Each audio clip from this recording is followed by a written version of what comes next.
অধিবৃত্ত আমি শুরু করছি আজকে। অধিবৃত্ত বা প্যারাবোলা। প্রথমেই বলি জিনিসটাকে কেমন দেখতে হয়। জিনিসটা এরকম টাইপের একটা দেখতে হয়, মানে ধর একটা মুখ খোলা, ঠিক আছে, একটার দিকে তার মুখটা খোলা থাকবে এরকম। তো এটা বলতে পারিস টাইপ অফ কিছু কিছু একটা বাটির শেপ ভাবতে পারিস, ঠিক আছে। তবে কি বাটি কি এটা পার্টিকুলার জায়গায় গিয়ে শেষ হয়ে যাচ্ছে, ওটা বাটি বা বোল, কিন্তু এটা কি ইনফাইনাইট টাইম চলতেই থাকবে, কিন্তু চলতেই থাকবে, কিন্তু কোনো শেষ নেই। এরকমও দেখতে লাগতে পারে বা এরকমও হতে পারে, এটা কোনো অধিবৃত্ত বলতে পারে। এখন বিষয়টা কি, এই যে তিনটে চ্যাপ্টার আছে দেখ, অধিবৃত্ত, তারপরে দেখবি আছে উপবৃত্ত, তারপরে দেখবি আছে পরাবৃত্ত। পরাবৃত্তটা যদিও বা বাদ গেছে ওদের সিলেবাস থেকে রেডিসে। তো যাই হোক, এই যে তিনটে চ্যাপ্টার অধি উপ পরাবৃত্ত, এই তিনজনকে একসাথে বলা হয় হলো শঙ্কুচ্ছেদ। শঙ্কুচ্ছেদ বা ইংলিশে বলছে কনিক সেকশন। শঙ্কুচ্ছেদ কেন বলছে? শঙ্কু আমাদের কেমন দেখতে হয়? শঙ্কু, হ্যাঁ হ্যাঁ, এই তো ওখান থেকে এটা নিয়ে চলে আয়। তারপরে হ্যাঁ,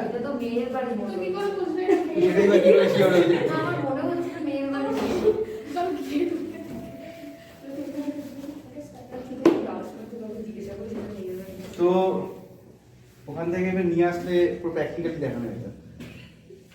এই যে একটা টোপর, শঙ্কু, এই শঙ্কুচ্ছেদ কেন বলা হলো? দেখে শঙ্কুকে বিভিন্নভাবে যদি আমরা একটু কাটাছেড়া করি তাহলে এইখানকার এই জ্যামিতিক চিত্রগুলো পাবো। ভাব শঙ্কুকে নিয়ে তুই এরকম ভাবে কেটে দিবি আর এরকম ভাবে কেটে দিবি, এইটুকু জায়গা যেটা পড়ে থাকবে বলতো এটা এরকম দেখতে হবে না, থাকি না? তাহলে এটাকে এটা অধিবৃত্ত, ঠিক আছে। আচ্ছা, এখন যদি শুধু আমরা এইটাকে কাটতাম, শুধু ভাব একটু নিচে করে এরকম ভাবে, অথবা একটা বেটার ভাবে বলছি, এইটা কাটলাম সঙ্গে এইটা কাটলাম, বল এটা এরকম দেখতে হবে কিনা বল? এই যে এই জায়গাটা এরকম দেখতে হবে। এটা একটা আমাদের ডিমের মতো শেপ, এটাকে কি বলছে? উপবৃত্ত। এটা হলো অধিবৃত্ত বা প্যারাবোলা, এটা উপবৃত্ত বা ইলিপস। আর লাস্ট যেটা থাকে সেটা হলো পরাবৃত্ত বা হাইপারবোলা। সেটা কেমন দেখতে হয়? সেটা এরকম বলতে পারিস, দুই দিকে দুটো অধিবৃত্তর মুখ এরকম ভাবে মুখ আছে। যদি এরকম ভাবে মুখ থাকে সেটা হচ্ছে আমাদের পরাবৃত্ত। সেটা এখান থেকে কিভাবে কাটা করা যেতে পারে, এটা ভাব এরকম ভাবে কাটলাম, কেটে এই জিনিসটাকে এই পাশে নিয়ে চলে এলাম, নিয়ে এসে তারপরে এইভাবে কেটে দিলাম, বুঝতে পারছিস? তাতে দেখ এরকম দুটো জিনিস চলে আসে। তাহলে অধি উপ পরা, এই তিনটেকে একসাথে বলা হচ্ছে হলো শঙ্কুচ্ছেদ বা কনিক সেকশন ইংলিশে বলছে। এখন এই জিনিসটাই আলোচনা শুরু হচ্ছে আজকে এই প্রথম চ্যাপ্টারটাতে, যে অধিবৃত্ত। মেন যে বিষয়টাকে প্রথমেই জানতে হবে, সব থেকে বেস্ট হবে হলো যদি এই চার্টটা খুলে ফেলিস সংক্ষিপ্তকরণ, তাহলে সব থেকে বেস্ট হয়।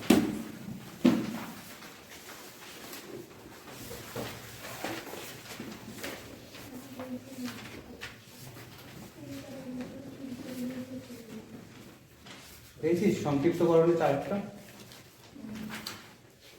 সূত্রের মধ্যে চার্ট আছে না সংক্ষিপ্তকরণের, তো খুলে রাখলাম। কিছু নামকে আগে জানতে হবে। এই যে অধিবৃত্ত, অধিবৃত্তটার ঠিক মাঝামাঝি জায়গা দিয়ে তার নিজের অক্ষটা পাস করে, এটাকে বলছে হলো অধিবৃত্তের অক্ষ। হ্যাঁ, এটা কোনো ক্ষেত্রে হতেই পারে অধিবৃত্তের অক্ষটা এক্স অক্ষই হয়ে গেল, ঠিক আছে, কোনো ক্ষেত্রে নাও হতে পারে। ঠিক আছে, তো এটা অধিবৃত্তের অক্ষ, এভাবে আমরা আপাতত ভাবি। অধিবৃত্তের অক্ষটা অধিবৃত্তকে যেখানটায় কাট করেছে সেটাকে বলা হয় হলো এর শীর্ষবিন্দু। কি বলে? শীর্ষবিন্দু। দেখ, বৃত্তের ক্ষেত্রে কোথায় কোনটা থাকে আমরা আগে থাকতেই জানতাম, তার উপর বেস করে ফর্মুলাগুলো এসেছে, কিন্তু এইটার ক্ষেত্রে কোথায় কি থাকে আমরা জানি না। সেই নামগুলো আগে ভালো করে বুঝে নিতে হবে, জেনে নিতে হবে, না হলে তো অ্যাকচুয়াল ফর্মুলাগুলো আসলে তো অ্যাপ্লাই করা যাবে না। কি শিখলাম? যে অধিবৃত্তের ঠিক মাঝ বরাবর একটা তার অক্ষ গেছে, অক্ষটা অ্যাকচুয়ালি কোন দিকে গেছে, অধিবৃত্তের হা মুখ যেদিকে সেদিকে দিয়ে চলতে থাকে। ঠিক আছে, আর অক্ষটা তাকে যেখানে কাট করেছে সেটাকে কি বলছে? শীর্ষবিন্দু।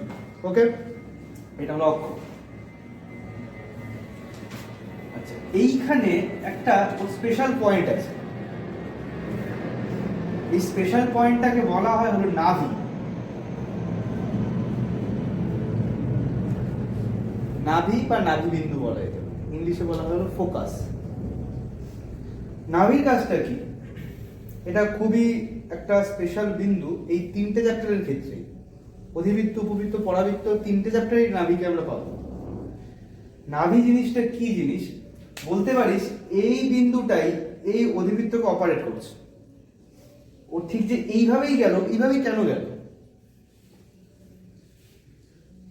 বা এরকম ধর, মানে আমাদের যে গ্রহগুলো সূর্যের চারদিকে কি পথে ঘোরে বলতে? বা গোলাকার, বৃত্তাকার। এই যে উপবৃত্তাকার পথেই ঘুরছে, এটাই বা কেন ঘুরছে? আমরা সবসময় মাথায় একটা জিনিস নিয়ে রেখে দিয়েছি যে সূর্য কি টানছে, তো সূর্য টানছে যখন, তো সবাইকে সূর্যের গায়ে হামলা করছে না কেন? প্যারাবোলা না, ইলিপস। সূর্য উপবৃত্তের ঠিক নাভিতে অবস্থান করে। অ্যাকচুয়ালি আমাদের ধারণা যে সূর্য ঠিক মিডিলে থাকে, কেন্দ্রে, তা নয়, অ্যাকচুয়ালি তা ঘটে না, ঠিক নাভিতে অবস্থান।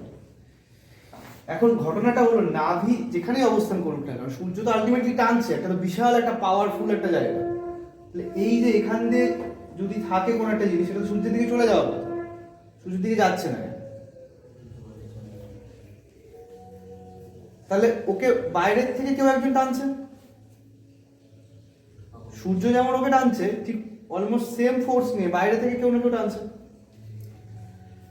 এখন এই যে বাইরে থেকে টানছে, সেইটা অনেক কিছু ব্যাপার হতে পারে। যে গ্রহগুলো ঘুরছে তাদের নিজের আকর্ষণের জন্য ঘুরতে পারে, ও অন্য বাইরে যারা নক্ষত্র আছে তাদেরও আকর্ষণের কেস থাকতে পারে। পাশাপাশি জানি না এখনো জিনিসটা পড়েছিস কিনা, অপকেন্দ্র বল, হ্যাঁ, সেইটারও এফেক্ট থাকতে পারে। এরকম ভ্যারাইটিস জিনিস আসতে পারে, আরো অনেক কিছু কেস হতে পারে। আমি পুরো অত ডিটেলিং এ ঢুকছি না, এখন তো আমি মহাকর্ষ নিয়ে আলোচনা করছি না, অত ডিটেলিং এ ঢুকছি না। তো ভ্যারাইটিস কেস থাকতে পারে, যে কেসটাই থাকুক না কেন, সেই জিনিসটাকেই এখানটাই কিভাবে বোঝানো। এখানেও তো একটা জিনিস থাকতে হবে, যে নাভি থাকলেই তো শুধু হবে না, তাহলে তো এই জিনিসটা এরকম ভাবে এঁকে বেঁকে পড়ে যাওয়ার কথা, কিন্তু ঠিক ওরকম ভাবেই যাচ্ছে কেন? এটার জন্যই ঠিক বাইরে একটা ফোর্স কাজ করছে এখানে, সেইটাকে বলা হচ্ছে নিয়ামক। কি বলে? নিয়ামক। সেটা হলো এই স্ট্রেট লাইনটা। তো নাভি ওকে টানার চেষ্টা করছে, নিয়ামক কি করছে? ওকে ধরে রাখার চেষ্টা করছে। নিয়ামকটা হবে একটা বাঁশের খুঁটির মতো, এখানটা মাটিতে পড়বে, যতই এখানে টানুক ওকে কি করছে? ধরে আটকে রেখে দিয়েছে দড়ি। নিয়ামকটা ওয়াই অক্ষ, সেটা বলিনি। নিয়ামক নিয়ামকের মতো গেছে, ওয়াই অক্ষ হতে পারে এখান দিয়ে গেছে, ওয়াই অক্ষ হতে পারে এখান দিয়ে গেছে, হতে পারে এদের সমান্তরাল নয়, তাও হতে পারে। এখানে কিন্তু এখনো কোনো এক্স অক্ষ বা ওয়াই অক্ষ এই বক্তব্য আসেনি, ঠিক আছে? তো এইটা হলো কি, আর একটা বাঁশের খুঁটি, যে এই জিনিসটাকে এর দিকে পড়ে যেতে দিচ্ছে, এরকম ভাবতে পারে। সেটার নাম কি? নিয়ামক। ওকে, তাহলে এটা নাভি, এটা শীর্ষ, নিয়ামক, এটা অক্ষ। এই চারটে হলো ভাইটাল জিনিস। কার ক্ষেত্রে? অধিবৃত্তের ক্ষেত্রে। উপবৃত্তে আরো একটা দুটো জিনিস আসবে এর সঙ্গে, এগুলো তো থাকবেই, তার সঙ্গে আরো একটা দুটো ব্যাপার আসবে। ক্লিয়ার? এই জিনিসগুলোকে ভালো করে মাথায় রাখতে হবে। এখন এইটা যদি নাভির স্থানাঙ্ক হয়, ভাব আমি এস নাম দিলাম, আর এখানে একটা বিন্দু আছে পি ধর, আর এইটা হলো এম। ঠিক এই বিন্দু থেকে এই নিয়ামকের উপর লম্ব দূরত্ব, এটা কি নিয়ামক, পি বিন্দু থেকে নিয়ামকের উপর লম্ব দূরত্ব। একটা সুন্দর জিনিস কি বলছে এই তিনটে চ্যাপ্টারের ক্ষেত্রে একসাথে ঘটবে, সেটা হলো SP by PM equals to E হবে। What is E? কি বললাম? SP by PM. এসপি বলতে কি বোঝাচ্ছি? এস থেকে পি এর দূরত্বকে বোঝাচ্ছি। পিএম বলতে কি বোঝাচ্ছি? পি থেকে নিয়ামকের উপর লম্ব দূরত্বকে বোঝাচ্ছি। এই দূরত্ব দুটোর অনুপাতকে বোঝাচ্ছি এখানে। তার মানে দূরত্ব দুটোর অনুপাতটা কি হবে? ই এর সমান। ই একটা নতুন জিনিস এসে হাজির হলো আসলে। এই ইটা হলো উৎকেন্দ্রতা। উৎকেন্দ্রতা সমস্ত মানে পুরোই টার্মটা নতুন লাগছে, তাই তো? উৎকেন্দ্রতা, এই নামটা মনে রাখতে হবে। উৎকেন্দ্রতা বলতে আমরা কি বুঝবো? উৎকেন্দ্রতা বলতে এদের অনুপাতকে বুঝবো। বা এরকম ছোটবেলা থেকে কি অভিকর্ষজ ত্বরণ বলতে কি জি কে বুঝিস, এরকম আরো বিভিন্ন জিনিস আছে, ওরকমই ব্যাপার। ধর ই বলতে আমরা কি বুঝবো? এদের অনুপাতকে বোঝানো হচ্ছে। কি নাভি থেকে পার্টিকুলার কোন একটা পয়েন্টের দূরত্ব, আর সেই পয়েন্ট থেকেই নিয়ামকের উপর লম্ব দূরত্ব, এদের অনুপাতকে ই বলছে। সে এই পয়েন্টে এখানেই থাকুক বা এখানেই থাকুক, এখানে থাকুক, যেখানেই থাক না কেন, সবসময় রেশিওটা একই ক্যারি হবে। রেশিওটা আপনা আপনি একই থাকবে। এবার এই রেশিওর ভ্যালুর উপর ডিপেন্ড করে কোনটা অধিবৃত্ত হবে, কোনটা উপবৃত্ত হবে, আর কোনটা পরাবৃত্ত হবে ডিপেন্ড করছে এই রেশিওর ভ্যালুটার উপর, এই অনুপাতের। এবার এখানে একটু লিখে রাখ, 1 নম্বর, ই ইকুয়ালস টু 1 হয়।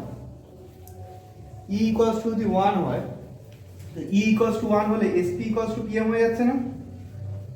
হ্যাঁ কি না? এর মান যদি 1 হয় তাহলে এসপি ইকুয়ালস টু পিএম হচ্ছে। তাহলে ই ইকুয়ালস টু যদি 1 হয় তাহলে সেটা হয় হলো অধিবৃত্তের সমীকরণ। অধিবৃত্ত, ঠিক আছে? কি বললাম? ই ইকুয়ালস টু 1 হলে সেটা অধিবৃত্ত। 2 নম্বর, ই লেস দেন 1 হলে সেটা উপবৃত্ত।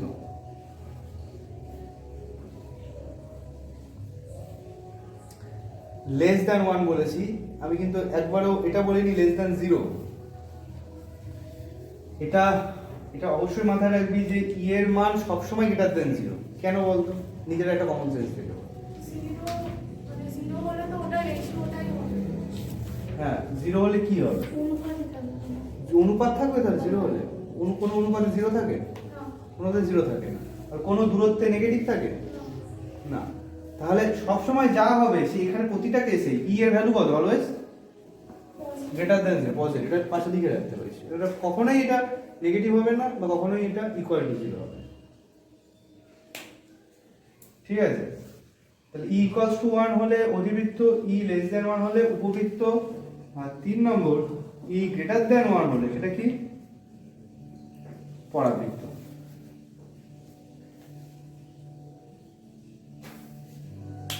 ক্লিয়ার এগুলো? কখন কোনটা হচ্ছে? বেশ, এবার আমি জাস্ট একটা স্ট্র্যাটেজি বলবো যে ওই চারটাকে মনে রাখবে। শুধুমাত্র ওই স্ট্র্যাটেজির উপর বেস করে চারটা মনে রাখবে। এখানে একটা চার্ট দেখতে পাচ্ছি বড় সড়ো, এবার ভাবছি যে এত কিছু কি করে মনে রাখা যায়। জাস্ট একটা প্ল্যানিং আছে ব্যাপারটার মধ্যে। প্ল্যানিংটা মাথায় রাখলে ওই চারটে এমনি মনে রাখতে পারবে। কি প্ল্যানিংটা বলতে চাইছি? দেখ, প্রথমে দেখ অধিবৃত্তের সমীকরণ লেখা আছে y square equal to 4ax। দেখতে পাচ্ছিস y square equal to 4ax। এইখানটায় দেখ একটা চলরাশি আছে যার পাওয়ার 1, আর আরেকটা চলরাশি আছে যার পাওয়ার 2 স্কয়ার। এইটা মাথায় রাখবি যে চলরাশিটার পাওয়ার 1 অধিবৃত্তের হা মুখটা সেই চলরাশির দিকে হবে, মানে কি সেই অক্ষের দিকে হবে। বোঝা গেল লজিকটা? এখানে কোন চলরাশিটার পাওয়ার 1? x। তাহলে অধিবৃত্তের হা মুখটা কোন দিকে হবে? x অক্ষের দিকে। মানে তার মানে এই ছবিটাই যদি থাকে, এই ছবিটাই যদি থাকে, তাহলে x অক্ষ যদি এইটা হয় তাহলে ওর হা মুখটা এই যেটার দিকে। আর ওর অক্ষটা কি হবে, এক্স অক্ষ নিজেই হবে। এখন এখানে একটা লজিক আছে, এক্স অক্ষ কখন নিজে হবে কখন নিজেই হবে না সেটা বুঝবো হলো যদি আলফা বিটা থাকে। দেখ একটু জাম্প করে দেখ 5 নম্বরে দেখ আলফা বিটা আছে। আলফা বিটা যদি থাকে তাহলে কি হবে, তাহলে এক্স অক্ষের সমান্তরাল হবে। মানে কি, এক্স অক্ষ যদি এখান দিয়ে যায় তার অধিবৃত্তের অক্ষটা কোথা দিয়ে গেছে, এখান দিয়ে গেছে, মানে এখান দিয়ে অধিবৃত্তটা আছে। ঠিক আছে, আর যদি আলফা বিটাটা না থাকে তাহলে কি এক্স অক্ষের উপরে ওর অক্ষটা চেপে গেছে। ক্লিয়ার হচ্ছে তো? বেশ, এবারে কি বলছি দেখ ভালো করে খেয়াল কর। অধিবৃত্তের সমীকরণ y square equal to 4ax, তার মানে হলো এই ছবিটাই এক্স অক্ষের দিকে ওর অক্ষ গেছে। তারপরে দেখা যাচ্ছে শীর্ষবিন্দু স্থানাঙ্ক, এখানে কি কোনো আলফা বিটা আছে? নেই, তাহলে শীর্ষবিন্দু স্থানাঙ্ক কি হবে 0,0। তাহলে এই যে এইটা শীর্ষবিন্দু, তার স্থানাঙ্ক কত 0,0। অনেকটা বৃত্তের ক্ষেত্রে কেন্দ্রের মতো মনে হচ্ছে। আলফা বিটাতে থাকলে আলফা বিটার কেন্দ্র হতো, না থাকলে কেন্দ্র কত 0,0 হতো। ঠিক অনেকটা ওরকম প্যাটার্ন। আলফা বিটা নেই তাহলে শীর্ষ কোথায় 0,0, এটার কোনো কেন্দ্র নেই, কি আছে শীর্ষ আছে, শীর্ষ হলো 0,0। ওকে, অক্ষ লিখেছে দেখ কি লিখেছে, ধনাত্মক এক্স অক্ষ এই সাইডে গেছে। তারপরে কি নাভি স্থানাঙ্ক, এই যে নাভি স্থানাঙ্ক হচ্ছে হলো a,0।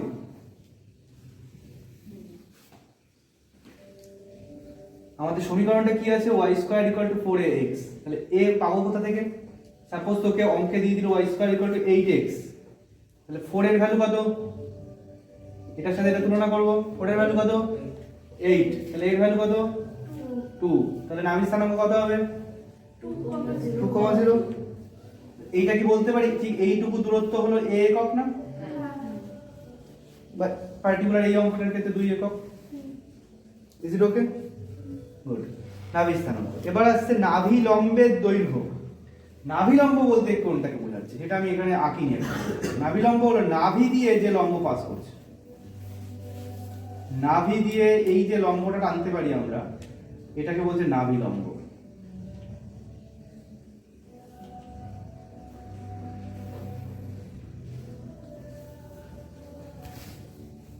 ঠিক আছে, ভিডিওটা রানিং আছে।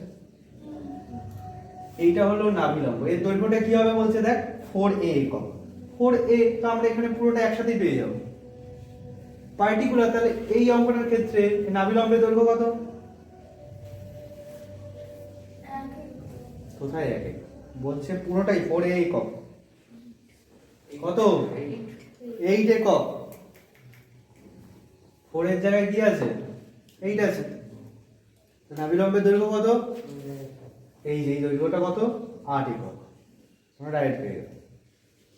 ঠিক আছে, আচ্ছা এরপরে কি আছে দেখ, নিয়ামকের সমীকরণ। তার মানে কোনটা, এই যে খুঁটিটা, এর সমীকরণ জানতে চাইছে। এটার একটা প্ল্যানিং আছে মনে রাখা। কি প্ল্যানিং, ভালো করে খেয়াল করবি, অবজার্ভ করবি তাহলেই হবে।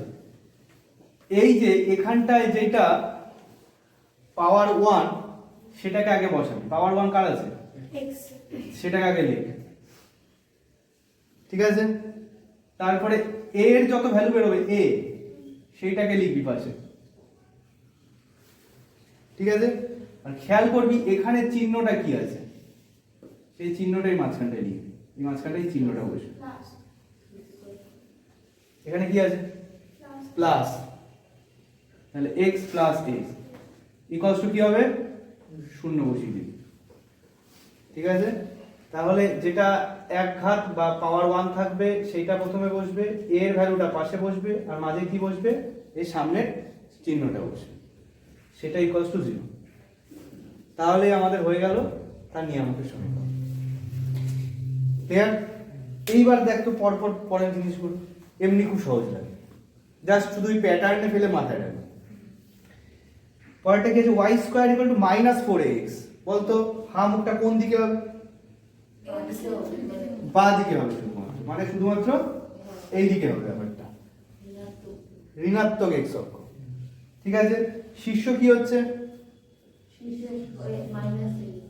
শীর্ষ 0 0ই হবে শীর্ষ, কারণ কোনো আলফা বিটা কি দেখতে পাচ্ছেন এখানে নেই। শীর্ষ 0 0, অক্ষ ঋণাত্মক x অক্ষ, ঋণাত্মক x অক্ষ হবে বা নেগেটিভ x অ্যাক্সিস। ঠিক আছে, নাভি স্থানাঙ্ক কি হবে? -a,0, কারণ এটা তো x অক্ষে ধনাত্মক দিকে যাচ্ছিল, এই a,0 হয়েছিল, এটা ঋণাত্মক দিকে যাচ্ছে, তাহলে কি হবে? -a,0।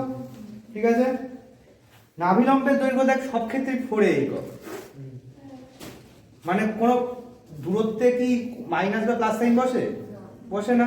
তাহলে যদি এরকম থাকে অঙ্কটা y square equal to -8x, তাহলে নাভিলম্বের দৈর্ঘ্য কত?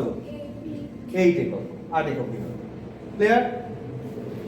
আচ্ছা, নিয়ামকের সমীকরণ দেখ, আবার একই লজিক, খেয়াল কর একই লজিক কিনা। কি বললাম? y square equals to -4x, প্রথমে এইটা বসাবো, তারপর এটা বসাবো, মাঝখানে এই সাইনটা বসাবো, ইকুয়ালস টু 0, ব্যাস হয়ে গেল।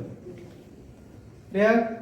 তারপর একটা x square equal to 4ay, ওর মুখটা কেমন হবে? y অক্ষের দিকে, মানে এরকম। আর বাদ বাকিগুলো আশা করি বুঝতে পারবি। শুধুমাত্র এটা খেয়াল কর, নাভি স্থানাঙ্কটা খেয়াল কর, 0,a হবে, তাই তো? কারণ ওটার ভুজ থাকছে না, ওটা কোটির দিকে হবে। বোঝা যাচ্ছে? একই রকম ভাবে 4 নম্বর x স্কয়ার মাইনাস 4ay, ওটা কেমন হবে? এরকম হবে। নাভি স্থানাঙ্ক কি হবে? 0,-a, বাদ বাকিগুলো বুঝে যাবে। 5 নম্বরটা দেখ, আলফা বিটা পয়েন্টে চলে গেছে, তাই এটা x অক্ষের সমান্তরাল হয়েছে অক্ষটা। নাভি স্থানাঙ্কের ক্ষেত্রে শুধু মাথায় রাখবি, আগে যা হচ্ছিল তার সাথে শুধু আলফা আর বিটাটা যোগ হয়ে যাবে। আলফাটা কার সাথে যোগ হবে? ভুজের সাথে, আর বিটাটা কোটির সাথে। আগে কি ছিল? a,0 ছিল, দেখ এর সাথে আলফা যোগ হয়েছে আর 0 সাথে বিটা যোগ হয়েছে। নাভিলম্বের দৈর্ঘ্য 4a আছে। আর নিয়ামকের সমীকরণ দেখ, আবার একই লজিক, একটু ভালো করে যদি অবজার্ভ করি, আবার একই লজিক হয়েছে। ওটা শুধুমাত্র ওখানটায় ওই পাশে আলফাটাকে লিখেছে।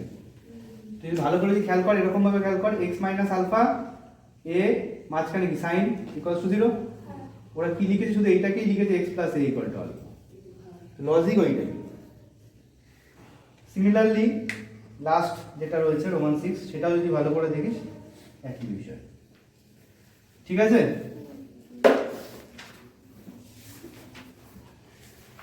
তো তাহলে এক্সারসাইজে তো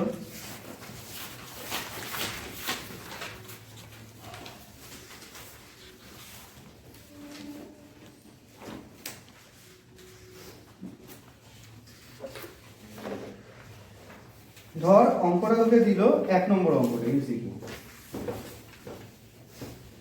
এমসিকিউ 1 নম্বর দিয়ে দিল,3x স্কয়ার ইকুয়াল টু -8y।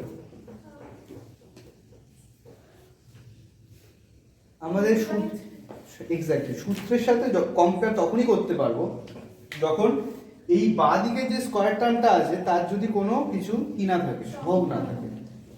যে কটা দেখ সূত্র পেলাম, বাঁ দিকে যে স্কয়ার টার্মটা আছে তার সাথে কোনো সহগ আছে কি? নেই। তাহলে এইটা থাকলে কি করবো? ফার্স্ট ভাগ করে দেবো। তাহলে কি হবে বল? x square equals to -8/3y, তাই তো? কি চাইছে এবার? নাভিলম্বের দৈর্ঘ্য কি হয়? 4a, 4 এর জায়গায় কি আছে? 8/3। দৈর্ঘ্যে কখনো মাইনাস আসে না, তাহলে নাভিলম্বের দৈর্ঘ্য কত হবে? 8/3। আচ্ছা, এবার আমি কোশ্চেন কিছু করছি এইটার উপর বেস করে। বল এইটা মুখটা, মুখটা কোন দিকে আছে? উপরের দিকে না নিচের দিকে? নিচের দিকে। কেমন হবে ছবিটা? এরকম উল্টানো বাটি। বেশ, এবার আমাকে বল যে এর শীর্ষবিন্দু কত? 0 0, কারণ কি কোনো আলফা বিটা নেই। বেশ, নাভি স্থানাঙ্ক কি লিখবো? আগে কি বের করতে হবে? 0,-a সূত্র অনুযায়ী। তা আগে দেখি যে এর ভ্যালু কত? 4a কত? 8/3। তাহলে a কত? 2/3। এবার যেহেতু নিচের দিকে তাই 0 নাভি স্থানাঙ্ক 0, -2/3 ক্লিয়ার? নাভি স্থানাঙ্ক। আর কি দরকার? নিয়ামকের সমীকরণ কি লিখতে পারি? বল কোনটাকে লিখবো? y, এটা পেয়ে গেছি। a লিখবো। এ কত? 2/3। আচ্ছা, এটা চাইলে এরকম ভাবে একবার লিখে নিতে পারিস। আমি এরকম ভাবে লিখে দিচ্ছি, x² = -4 * 2/3 * y, তাই তো? তাহলে y 2/3 মাঝখানে মাইনাস = 0। এটা হলো আমাদের নিয়ামকের সমীকরণ। প্র্যাকটিক্যালি এটাকে চাইলে আমরা এরকম লিখতে পারি, তাই কি না? 3y - 2 = 0।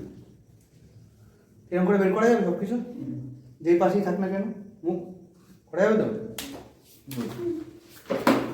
তো আমি খুব বেশি হোম টাস্ক দিলাম না, এমসিকিউ করবি আর অতি সংক্ষিপ্ত 5 পর্যন্ত করবি। কমই দিলাম, কিন্তু ভালো করে ফর্মুলাটা দেখ, কনসেপ্টটা দেখ, কোনটাকে কি বলে, নামগুলো ভালো করেছে, শুনলি কথাগুলো, ফর্মুলাগুলো, কনসেপ্টটা আরেকবার চাইলে ভিডিওটা দেখ, কোনটাকে কি বলে অধিবৃত্তের ছবিতে, সেগুলো ভালো করে চেন, তারপরে এই অঙ্কগুলোকে কর, ঠিক আছে? আচ্ছা, পাশাপাশি আরেকটা জিনিস ঘোষণা করে রাখি, এক্সাম নেব আজকে কত তারিখ? 10 তারিখ, ঠিক আছে? পরের বৃহস্পতিবার হলো 17 তারিখ, 17, 18, 19, 21, 21শে ডিসেম্বর মন্ডে, 21, 12, 20 এক্সাম। কি কি এক্সাম?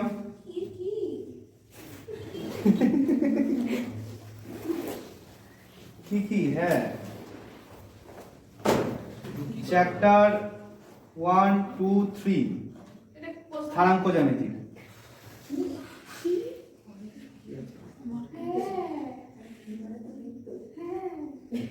সি মানে বৃত্ত, 2 মানে সরলরেখা, 1 মানে হলো পূর্বপাট।